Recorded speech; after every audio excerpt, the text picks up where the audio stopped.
Hi, and welcome back to the Mortgage Broker Broadcast. My guest this week is Ash Borland. Ash is on the podcast. Great to get Ash back on anyway. He's here to talk about his blueprint. I'm not going to do too much of an introduction because he explains it far better than I do. He's created something, niching into the mortgage broker world, great for education, great for mortgage brokers. So let's just get Ash onto the podcast. Welcome to the podcast, Ash. How are you? I'm good, mate. I'm very good. I keep looking there thinking this is the first time I've been on your show with hair. Yeah, Actually, I've just thought that then. it is. You've not been on my show many times, Ash. You've hardly been on my show. You've only been on a couple of times. I Less keep than I've been asking on you. You Alex. never come on. You never come on. I feel That's such a honoured now that you're lie. on. That's because I look at it every single week, so I feel like I'm part of it anyway. Bored by the time I'm editing, trying to find those diamonds in the sea of rubbish that you're talking about. The diamonds in the rough, as Yeah. Aladdin would say. Well, it wasn't Aladdin, was it? It was, yeah. I don't know. Was it Aladdin? It was Aladdin. Was it the yeah. genie? Or was it the genie? No, it was the big lion thing at the beginning when Right. it was like The diamond Yeah. in the rough. I love that. I love that. It's my favourite Disney film, by the way. obviously enough to know the right. I know, yeah. I've watched it millions of times. So anyway, we're ready to talk about Disney and diamonds in the rough. How are you doing? You're all over the place for the minute, mate. Like your brand, I'm seeing you every single day on my social media. So what's going on? I think that's for good and the bad, isn't it? I think I've had someone said to me on a call yesterday, whether you like it or not, you're going to be on my feed. So yeah, I've gone. It's all over now. Like it's one of those things where it's quite nice to focus in on a niche. I've decided to focus more in on mortgage brokers, and then I've just applied what I would probably teach, and it's been working really, really well, and it's really good fun. And I've got to work with other people than yourself because it's just you for most of the time. There are other brokers out there, mate. You work with plenty of brokers already. You work with some amazing brokers. Yeah, that was where it came from. I actually have had I've had some wonderful feedback from people, which was really bizarre, which was like things like when they come on the call and I said, well, how did you find me? And they said, well, what I've realized is anybody, I'm not saying this is the case, but they said this is what they've said, is they said anybody who's anybody, I started looking and going, they're very good. You said, and it's like, all roads lead to Rome. All roads somehow end up leading back to, they said, always end up leading back to you. Like you're like a puppet master with strings on all these people who are doing really well. And I was like, oh, well, that's nice. I said, I would rather more people need to know about it because no one knows. But yeah, it's good. It's been really, really good. Good. You changed the branding up, changed the whole style of it up. It looks awesome. I'm loving the colours. It looks like it's very, like I say, stand out. But I think we must be niching into the mortgage broker world. Did you always think that was gonna? You always knew that was going to happen the way it was going. It was going to. I didn't want it to. That, like, if I'm honest, but now I'm glad it did. But it was going to go that way. It was always going to go that way, and but it wasn't. I didn't want it to. So how do I explain that? Obviously, I was an advisor, and I just started making videos. So then other brokers started. So my first clients when I went into like marketing and consulting were brokers, but it wasn't. I didn't want to. Don't know if you ever had that feeling where you're like, when you leave a job, I mean, you might have had it when you left corporate and you're like, oh, I never want to be in that industry again. Like I just didn't want to be in it. I don't know why. Like, and it's like grass is greener. And I wanted to go and be a marketing guy, who, like I'm a marketing guy and I want to meet other marketers and we're going to sit around in some Google building. And the truth was all my clients, but not all my clients, majority of my clients were brokers or advisors or worked in financial services. And then I did actually go off and start like working with some great people over in the US and like big names that people would never have heard of here in the UK, but like big creators, and got really involved with all these wonderful social media, like, and digital marketing and YouTubers with like millions, tens of millions of subscribers and big names people know about, like household names.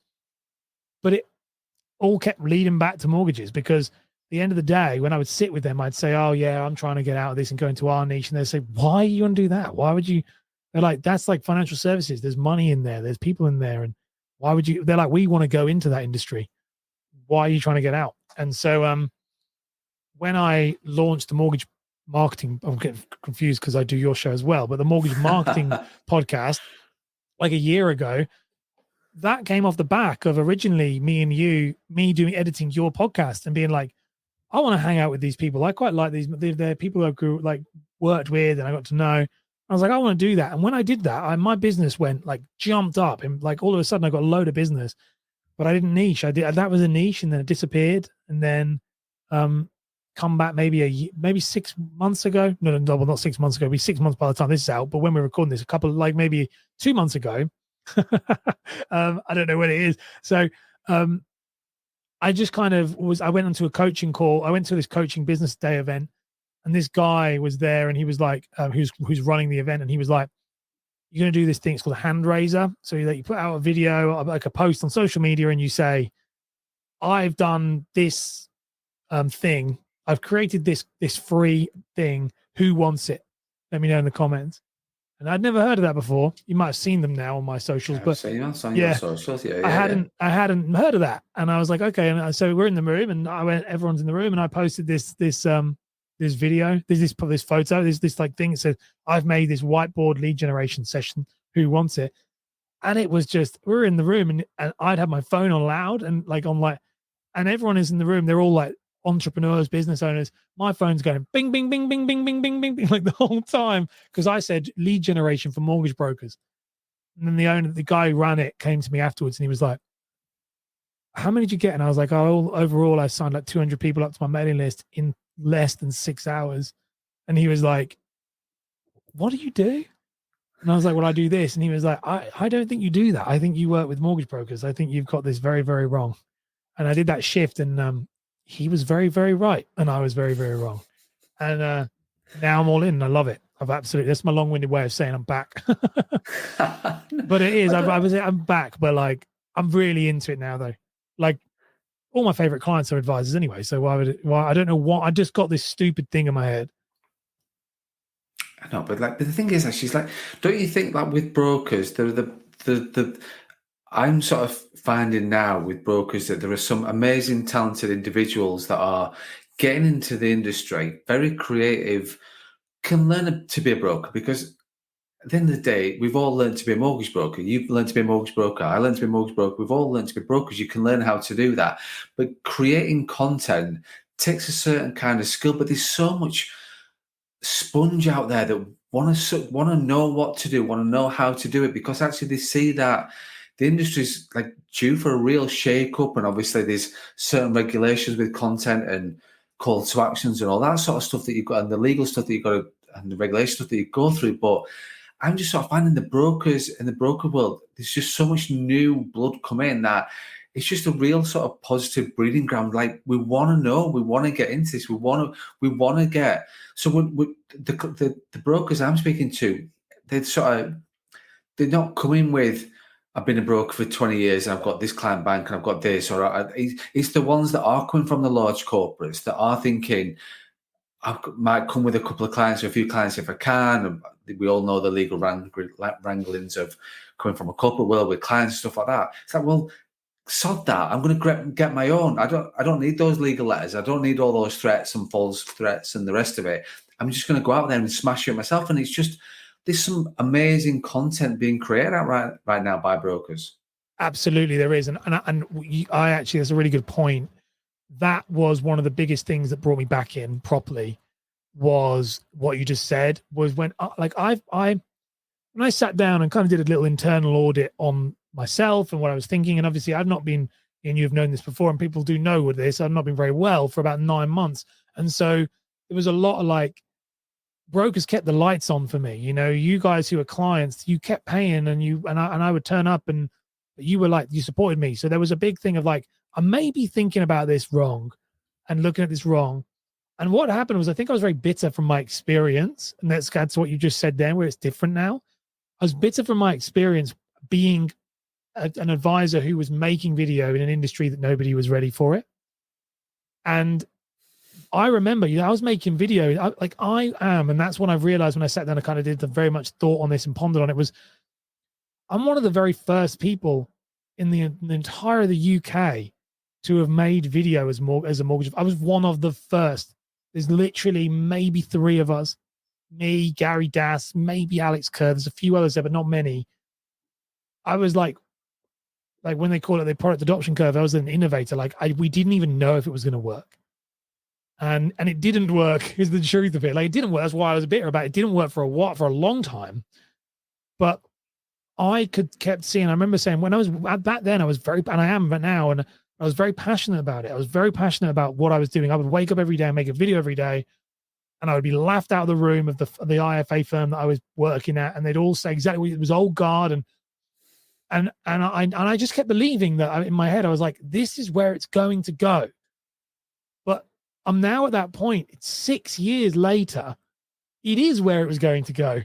But I was the guy at the beginning, and I was too early, but I wasn't, because I've built a career that supports my family doing something. I'm able to help the industry go that way. But I said this to my wife. We were chatting. I said, I don't know why I'm running away from this. Like, I am one of the only people in the entire country who's walked this before. So I'm one of the very few people who can guide these new people into how to do this right.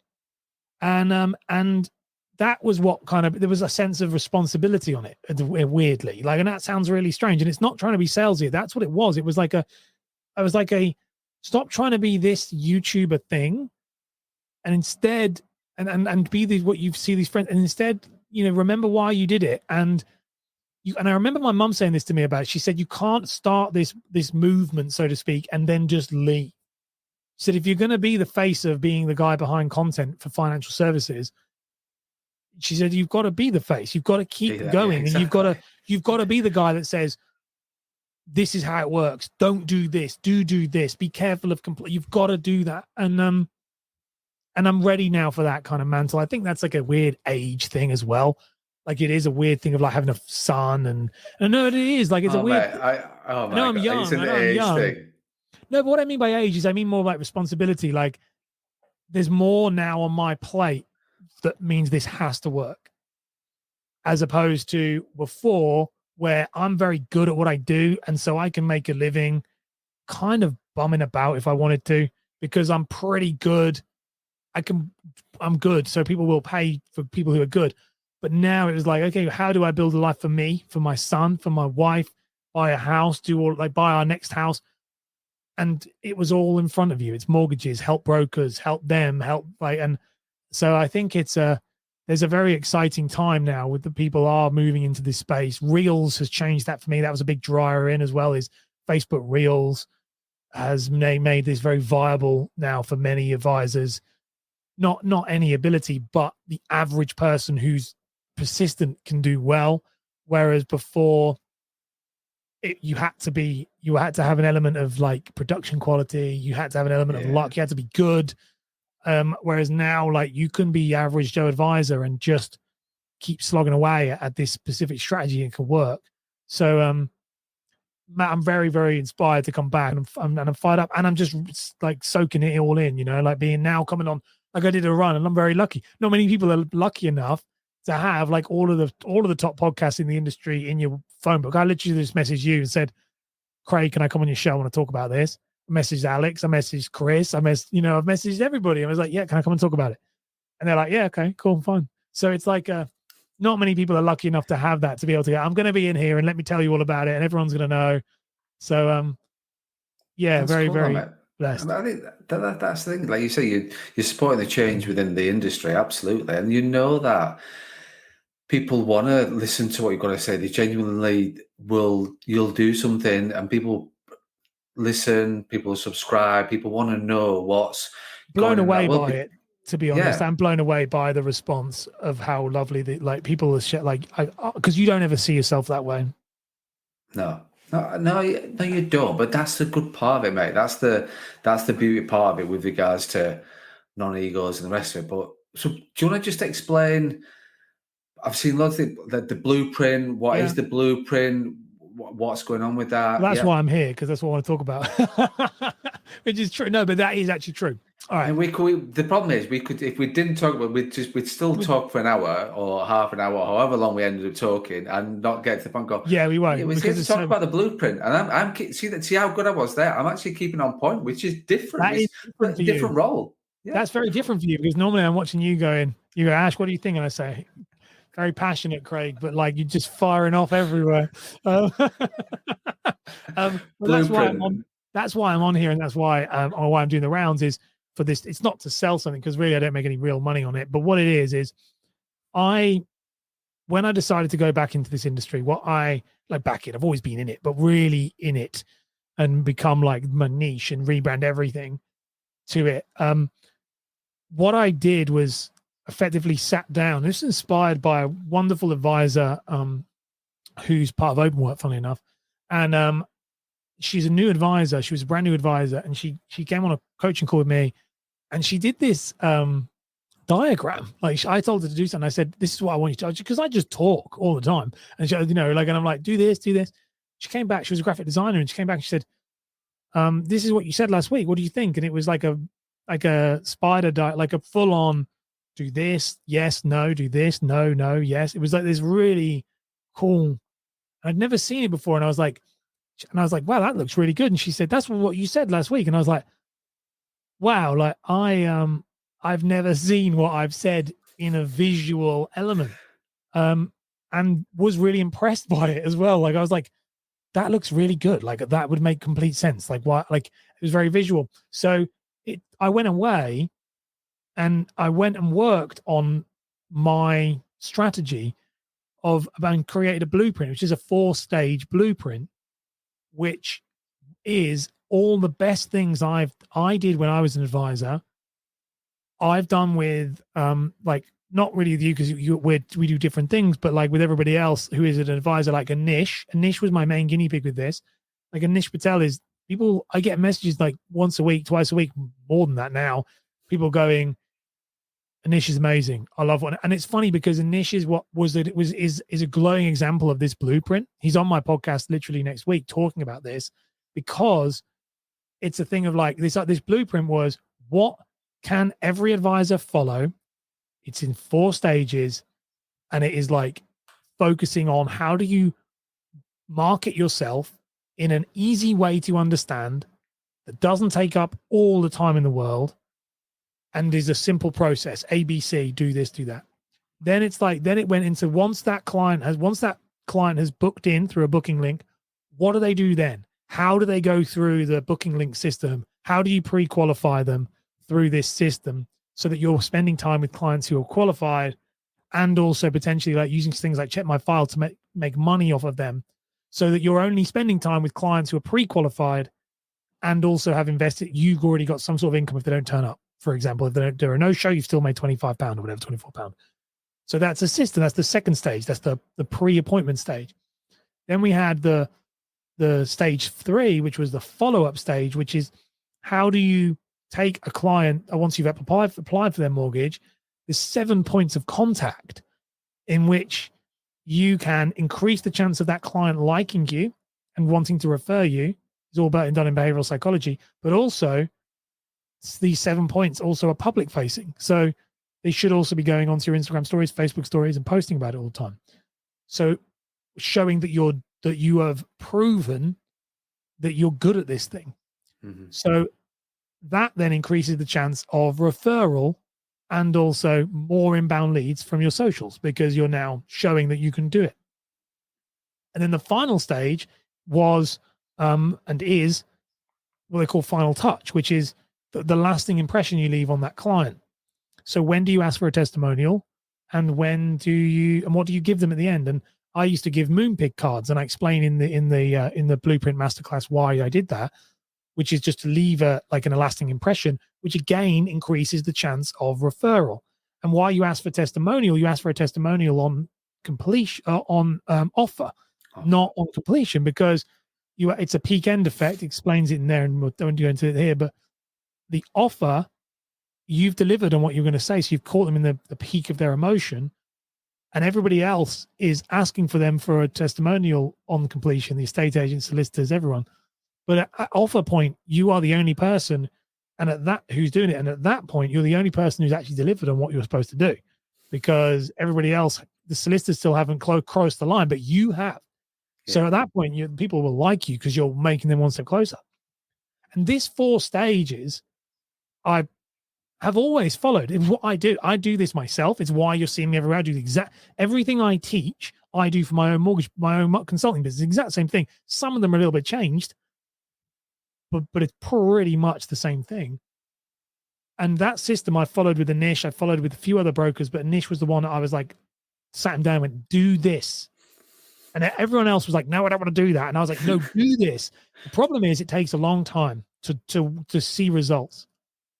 But what it is it's this system, this blueprint will allow people, will allow anyone, it's literally paint by numbers, is if you follow this blueprint over, 1 year, what will happen is, it's not so much 1 year, just do it over 1 year, 2 years, whatever. What will happen is one client will turn to two will turn to four will turn to eight will turn to 16. It's one of these organic growth. It's a swelling kind of effect. And that's where you're seeing people. We're seeing Anish now 2 years in, and everyone's like, wow, he's everywhere. And it's like, yeah, because he's been doing it for 2 years, and it's slowly, his diary's got fuller and fuller. And then what happens is the quality of the person, so his diary doesn't get more full, it gets worth more money. The case value per client is higher. Because his quality goes up. And so it's it was just, I'd never put it on paper, and I did, and I put it down onto into this blueprint, and then I recorded it and sold it because I couldn't service enough people. And I was like, okay, so I now work with clients through this blueprint with one-to-one and more bespoke than the blueprint, obviously, because it's doing it. But I also sold it, and we had a record launch. Like, it was mad. I didn't think anyone would buy it. We sold so many of them.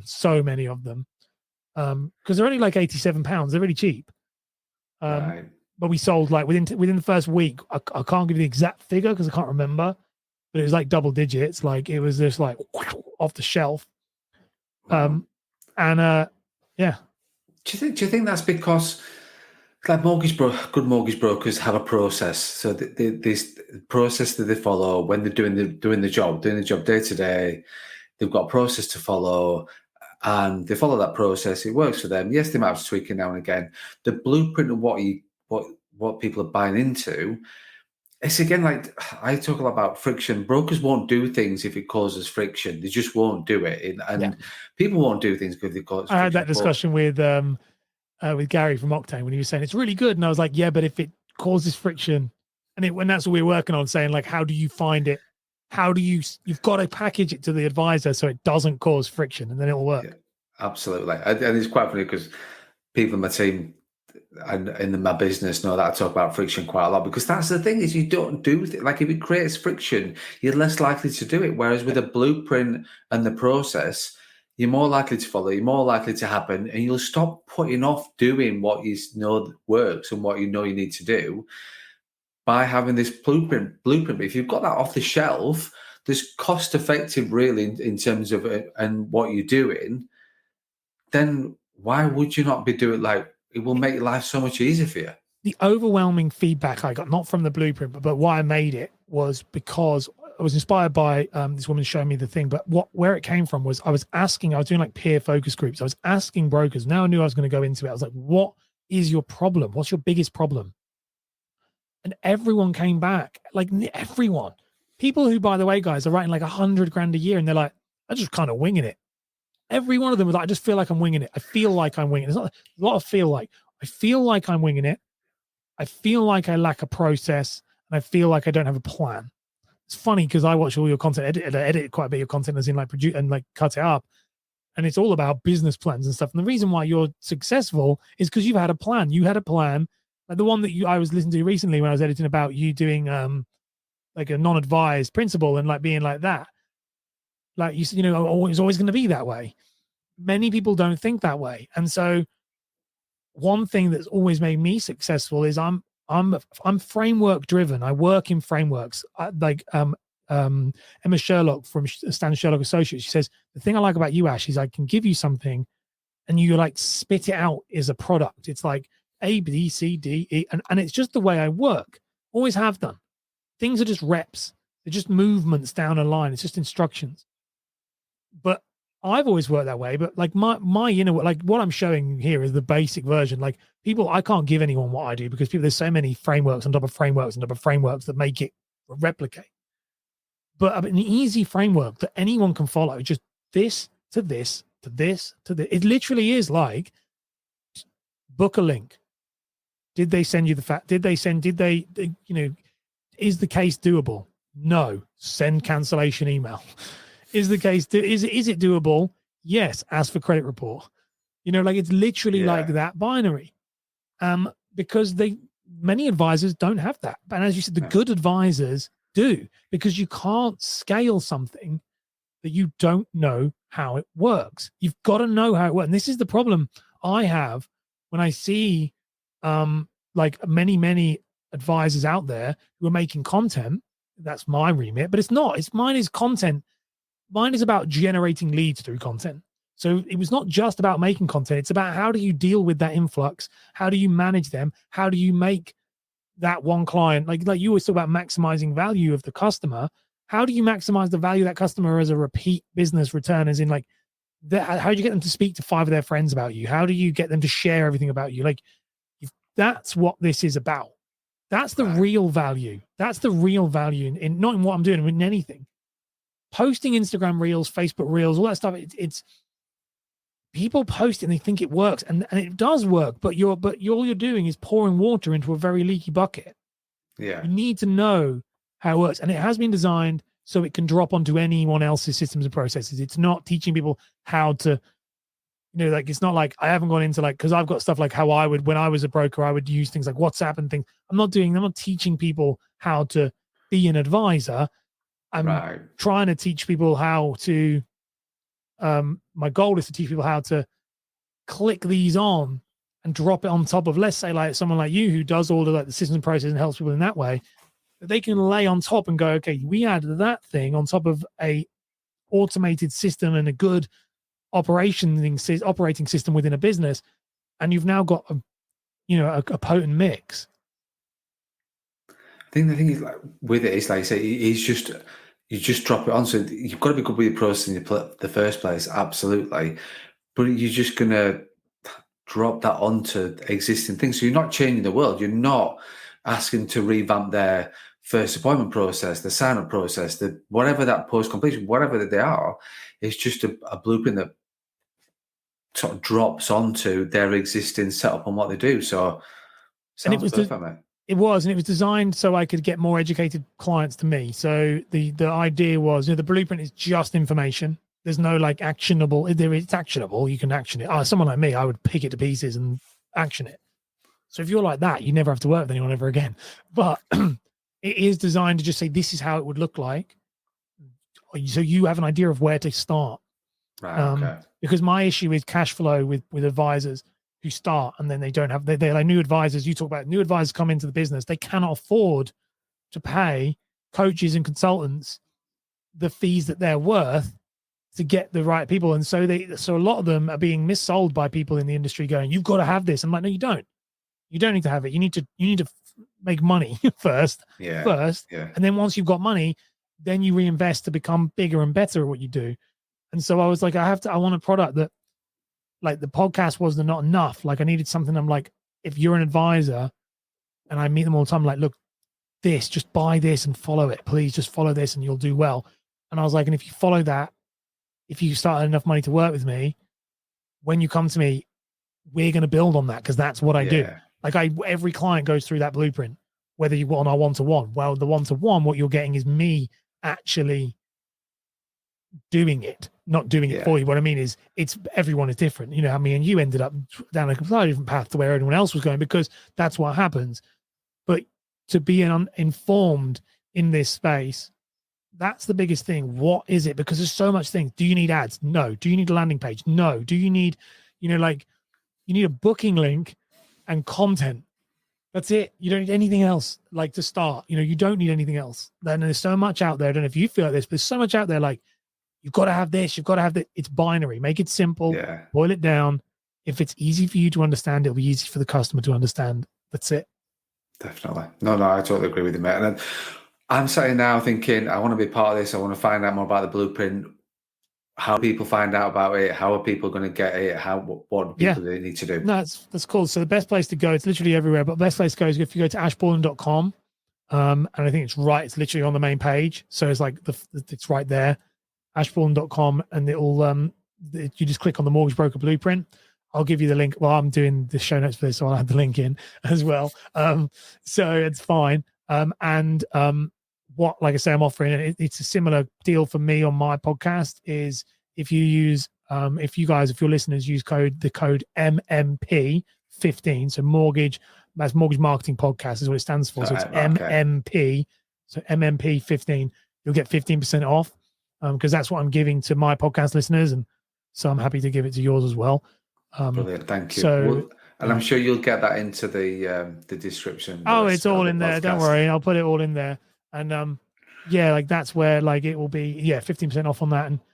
And I'd love for people to use it and then screenshot it and send us it and say if you've got it from here, let me know, because that'd be really cool. But it's excellent. I just want to try and help as many. It's purely trying to help as many advisors who can't afford people like me and you, because they can't. There's a lot of them, and right now with cost of living and stuff, some of them can't. So still need the right advice. Absolutely, and they still need the right advice. They still want to be educated. They still want to learn. They still want to develop. So, they should be bridging that gap, like you're looking at doing between the full-on one-to-one or doing nothing. So that's fantastic. Ash, I know you've got to rush on to the next podcast. I'm just joking. It's not far off that. No. Thanks so much for your time. Thanks for coming onto the podcast. And I'm interested to sort of see where this goes and how this develops, and getting some good feedback from brokers as well that are using the blueprint, and sort of seeing how that sort of helps them grow their business. But Ash, thanks again for your time. Amazing, mate. Thank you very much.